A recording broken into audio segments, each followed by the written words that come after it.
جو آدمی صبر اختیار کرتا ہے وہ کامیابی پاتا ہے، جو جلد بازی کرتا ہے وہ ٹھوکر کھاتا ہے۔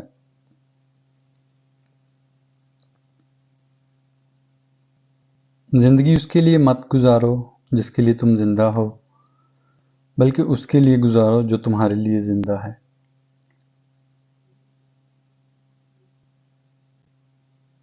اگر اللہ نے تمہارے دل میں کچھ ڈالا ہے اور تمہیں دعا مانگنے کی توفیق دی ہے تو یقین رکھو نصیب میں بھی وہی ڈالے گا انشاءاللہ۔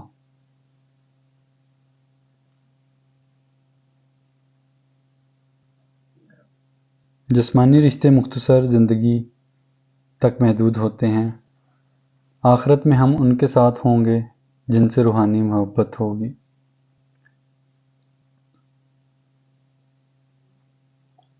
پوچھا گیا کیسے پتہ چلے گا کہ کون کتنا قیمتی ہے؟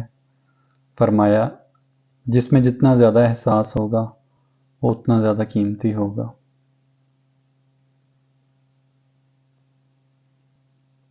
ہر اس چیز کو توڑ دو جس کو انسان نے بنایا، لیکن انسان کا دل کبھی مت توڑنا جس کو اللہ نے بنایا ہے۔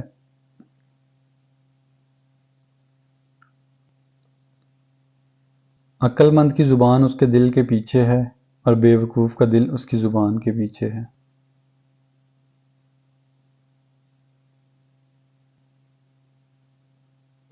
ہمیشہ دعا مانگتے رہا کرو کہ دعا کبھی رد نہیں ہوتی، یا تو قبول ہوتی ہے یا آخرت کے لیے ذخیرہ ہو جاتی ہے یا مصیبت کو ٹال دیتی ہے۔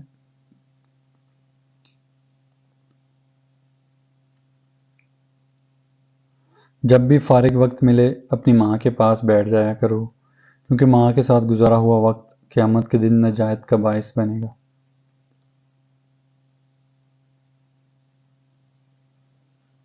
کائنات میں کوئی کسی کا اتنی شدت سے انتظار نہیں کرتا جتنا اللہ اپنے بندوں کی توبہ کا انتظار کرتا ہے۔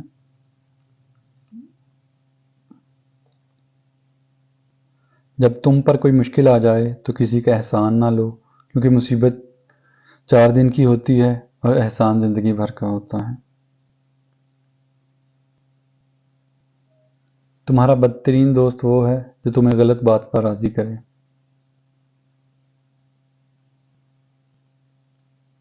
عقل مند وہ ہے جو اپنی بات کو غیبت سے بچائے، اور مومن وہ جس کا دل شک سے پاک ہو۔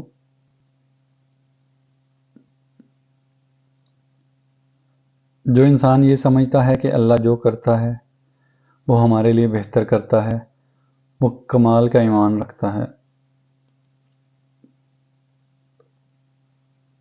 وہ جگہ چھوڑ دو جہاں تمہارے احساس اور تمہارے الفاظ کی قدر نہ ہو، پھر چاہے وہ کسی کا گھر ہو یا کسی کا دل۔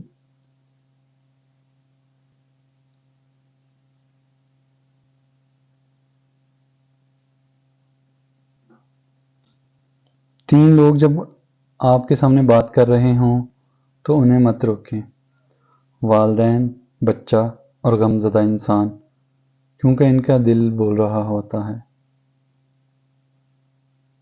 اگر تمہیں کوئی صرف اپنی ضرورت کے وقت یاد کرتا ہے تو پریشان مت ہو، بلکہ فخر کرنا کہ اسے اندھیروں میں روشنی کی ضرورت ہے اور وہ تم ہو۔ امید کرتے ہیں آپ کو آج کی ویڈیو اچھی لگی ہوگی۔ ویڈیو کو لائک اور شیئر کرنا نہ بھولیے گا، اور چینل کو سبسکرائب ضرور کیجیے گا۔ جزاک اللہ۔